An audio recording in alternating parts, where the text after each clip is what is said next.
Barchaga assalomu alaykum aziz do'stlar. Bu Kingfire kanali va siz bu ovozni sog'ingan bo'lsangiz kerak, chunki bir oydan beri video qo'ymadim. Ko'pchiliklarning kommentariyalarida ham so'radlaring, "Brat, video qo'ying" deb. Va nihoyat men o'zimda vaqt topdim va Free Fire haqidagi topoviy yangiliklar videosini olyapman. Aytgancha biz YouTube'da va nihoyat 5000 ta bo'ldik va yana biroz harakat qilsak 10000 ta ham bo'lishimiz mumkin. Albatta har doimgidek men vaqtni cho'zib o'tirmayman. Videoni boshlashdan oldin videoga like bosib kanalga obuna bo'lib qo'ying, chunki Free Fire haqidagi topoviy yangiliklar doim sizga qiziq bo'lsa kerak. Videoni boshlashdan oldin bolalar, kelasi video haqida sizlarga kichkinagina belgi berib ketmoqchiman. Telegramga kirasizlar va Kingfire pastga chiziqcha FF yozasizlar. Mani kanalim kelib chiqadi. Pastdan shu YouTube'ga savollar bo'lsa yozinglar deb post qo'yganman. Shunga o'zingizlarni qiziqtirgan Free Fire haqidagi savollarni yozasizlar va yakshanba kuni men video qilib hamma savollarga javob beraman. Birinchi yangiligimiz Free Fire borasida kontent qiladigan bloger yoki content makerlarga qiziq bo'ladi.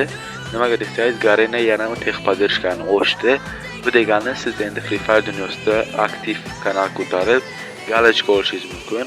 Buning uchun TikTok, YouTube, Telegramda 10000 tadan oshiq aktiv obunachingiz bo'lishi kerak. To'g'ri, Telegramda galachka berish ehtimoli kamroq, lekin shunaqa xabar berildi bizga. Ana endi esa tez kunlarda bepul qo'lga kiritishingiz mumkin bo'lgan narsalar haqida gaplashamiz. 6-mart kuni mana shunaqa emotsiya berilar ekan. 10-mart kuni esa mana shunaqa boshqa to'qadigan bo'lgan ro'molmi bepul berilar ekan. Jenskiy ham, mujskiy ham, universalniy ekan. 13-mart sanasida mana shunaqa granatani bepulga qo'lga kiritishlari mumkin.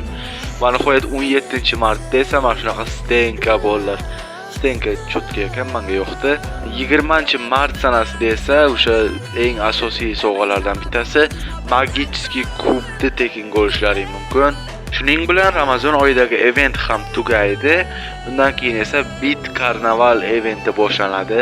Bit Karnaval bu Alik bilan kichkinagina kollaboratsiya va unda mana shunaqa jenskiy nabor, uroga skin, mashinaga skin va granataga skinni qo'lga kiritishlari mumkin bepulga.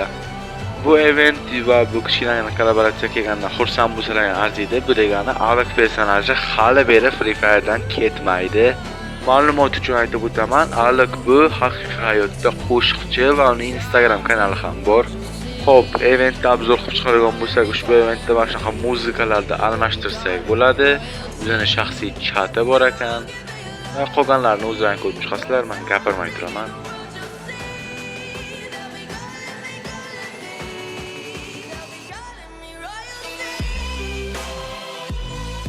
Ana endi esa menga eng ko'p berilgan savollardan bittasi qachon Magitskiy Kub magazini yangilanadi? 8-aprel sanasida Magitskiy Kub magazini yangilanadi. Ya'ni o'sha kuni обновление keladi. Va aynan o'sha 8-aprel sanasidan boshlab Free Fire va Gintama animesi bilan hamkorlik boshlanadi. Bu Free Fire va Jujutsu Kaisen kollaboratsiyasiga o'xshagan seryozni kollaboratsiya emas, ozgina qiziqarli kollaboratsiyaga o'xshayapti. Qisqa reklamadan so'ng davom etamiz. Meni tishlarim tinchlik bermasdi. Kingfire shifoxonasiga kelib tuzaldim. Kingfire zo'r. Reklama tamom va biz yangiliklarga qaytamiz. Free Fire va Gintama animesida mana shu 5 ta nabor kelishi kutilmoqda va shulardan bittasi Tekken. Meni fikrimcha mana shu o'rtadagi Tekkenga o'xshayapti, chunki qolganlardan ko'ra musoroq ekan. Bilmadim, yana o'tgan safar mujskiy nabor berdi, balki jenskiylardan bittasi bepuldir. Albatta ma'lum qilinishi bilan video qilaman. Men bu 5 ta jumonglarning ismini topdim. Endi tanishib chiqsak, Gintoki Sakata, Kagura, Sadaharu, Toshiro, Sinpachi Shimura bilan talaffuz qilish qiyin. Endi esa kelish sanasi yaqin bo'lgan checkpointlarni ko'rib o'tamiz va sezganingizdek video oxirlab qoldi. Albatta video tugashidan oldin kanalga obuna bo'lish esdan chiqmasin. Demak, ekraningizda ko'rib turgan M1887 darajasiga skin 7-mart sanasida keladi. Mana shunaqa universalniy jetonli jackpotga keladi. Va esingizda bo'lsa, bu skin bir vaqtlar Free Fire ga kelgan edi. Keyingi yangilik 13-mart sanasida ko'pchilik yoqtirgan Clown naborlari qaytadi bolalar. Bilmadim, endi bu ko'pchilikka yoqmadi-yu, oldinchilarga конечно yoqmaydi, chunki oldinchilar bu naborlarda qiynalib bo'lgan. Endi esa osongina jackpotga kelibdi. Va ko'pchilik o'zining fikrini bildiryaptiki, u asl klon emas, shunchaki yangilangani debdi.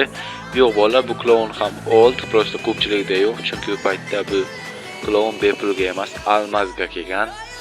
Demak, 18-mart sanasida M1216 orujasiga ana shunaqa skin keladi. Albatta jackpotga tushirib olish qiyin, lekin chiroyli skin ekan. Demak, 4 kishilik komanda bilan qilsa bo'ladigan mana shunaqa emotsiya ham kelar ekan bolalar. Buni ham tushirib olish qiyin, lekin tushirishga arziydi. Chotki emotsiya ekan bolalar. Yana o'zlaringiz fikrlaringizni albatta kommentariyga yozib qoldiringlar. Va 23-mart sanasida Skyjet va Glitch uchun skin keladi. Va bu siz uchun tayyorlangan oxirgi yangilik edi. Albatta video sizga yoqqan bo'lsa videoga like bosib kanalga obuna qo'ying. Men harakat qildimki videoni qisqaroq olishga, tezroq gapirishga, sizni vaqtingizni qadrlagan holda. Albatta meni ham mehnatimni qadrlab videoga like bosib kanalga obuna qo'ying. Ko'rishguncha jigarlarim.